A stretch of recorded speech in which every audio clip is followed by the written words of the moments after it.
प्रणाम स्वामी जी, मेरा नाम अर्णवी है और मैं खरगोन मध्य प्रदेश से हूँ। मेरा क्वेश्चन ये है कि गुरु सच्चा है कि नहीं, वो कैसे पता चले? छोटी बिटिया ने एक अरबों खरबों रुपए का प्रश्न पूछा है, बिलियन ट्रिलियन डॉलर क्वेश्चन। लेकिन मैं आपसे कहना चाहता हूं, आप कभी भी नहीं पहचान सकते कि गुरु सच्चा है कि गुरु झूठा है। हम बस एक ही चीज की पहचान कर सकते हैं कि हमारे अंदर जो शिष्यत्व है वो सच्चा है कि झूठा है। गुरु की तलाश सच्चे शिष्यत्व से होती है। और सच्चा शिष्य कौन है? जो सत्य से कम पर समझौता करने के लिए तैयार नहीं है। जो सत्य से कम पर समझौता करने के लिए तैयार है वो झूठा शिष्य है, वो झूठा साधक है। तो फिर वो कैसे एक अच्छे गुरु की, सच्चे गुरु की तलाश करेगा? अब जिसको अमृत की तलाश नहीं है, जिसको परम सत्य की तलाश नहीं है, जिसके भीतर कोई प्यास नहीं है, जिसके भीतर कोई अभिप्सा नहीं है, कोई मुमुक्षा नहीं है, जिसके भीतर प्राण श्री गुरु नानक देव जी की तरह तड़पते ही नहीं है, जिसके संत मीराबाई की तरह जो उस अस्तित्व से मिलन के लिए रो नहीं रही है, बिलख नहीं रही है, तड़प नहीं रही है। अब कल्पना करें अगर वो सच्चे गुरु के पास चली भी जाए या वो सज्जन सच्चे गुरु के पास चले भी जाए तो क्या पहचान लेंगे? कैसे पहचानेंगे? कोई क्राइटेरिया है? अभी तक तो जो हमने क्राइटेरिया बनाया है वो दाढ़ी से बनाया है कि अगर इतनी लंबी दाढ़ी होगी, कि इतने लंबे बाल होंगे, कि कपड़े भगवे पहनते होंगे, कि कपड़े सफेद पहनते होंगे, इन सब चीजों से कि कोई चमत्कार हमारे जीवन में करते होंगे। इन सारी चीजों को हमने क्राइटेरिया बना लिया है। अब जितने भी पहुंचे हुए फकीर हैं, जितने भी पहुंचे हुए गुरु हैं, जिन्होंने अपने जीवन में परम ज्ञान को अनुभव किया, परम सत्य को जो उपलब्ध हुए, उनमें से एक व्यक्ति भी बताएं जिसने कभी चमत्कार किया हो, जिसने चमत्कार में कोई रस लिया हो।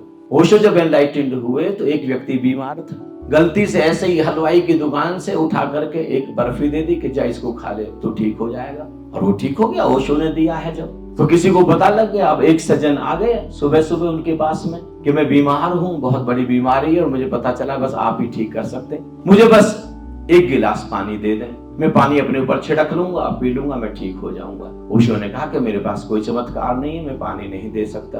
पता था ओशो को कि पानी दूंगा तो ठीक हो जाएगा। वो व्यक्ति सुबह से लेकर के दोपहर तक बैठा रहा। उनके परिवार के लोगों ने, उनकी माँ ने ही उसको भोजन भी खिला दिया, और फिर दोपहर भी ढलने लगी, फिर धीरे धीरे शाम होने लगी। वो व्यक्ति जाने का नाम ही नहीं लेता था, दीवार वही दरवाजे पर बैठा था। और माँ ने भी बोला कि तुम, जब पानी की तो बात है, तुम पानी दे क्यों नहीं देते?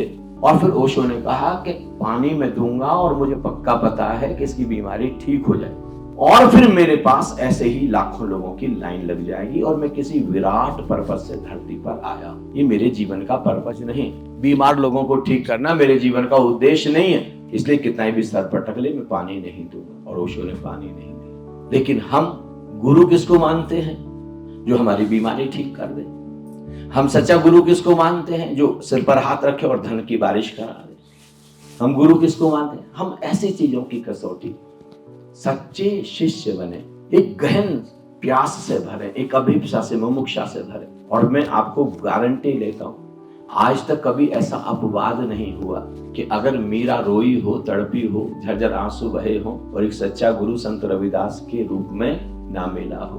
भाई लहना तड़पे हो, रोए हो और बिलखे हो, और एक सच्चे संत की तलाश में निकले हो और उनको श्री गुरु नानक देव जी एक सच्चे गुरु के रूप में ना मिले हो। जब भी कोई रोता है, तड़पता है, बिलखता है सत्य के लिए, ऐसा कभी हो ही नहीं सकता कि उसको सच्चा गुरु अपने आप ही एग्जिस्टेंस मदद करेगा। ये बड़ा संवेदनशील है, परम चैतन्य है, ये अस्तित्व, ये आकाश, उसको पता लग रहा है आपकी तड़प का। ऐसे ही जो बिटिया ने प्रश्न पूछा है, मैं कहता हूं कि बेटे बस अपने भीतर तड़प, अपने भीतर प्यास, अपने भीतर एक मुमुक्षा, अपने भीतर एक अभिप्सा, जब रोम रोम सत्य के लिए तड़पता हो, अपने आप ही कोई ना कोई इंतजाम होगा। Let's acknowledge our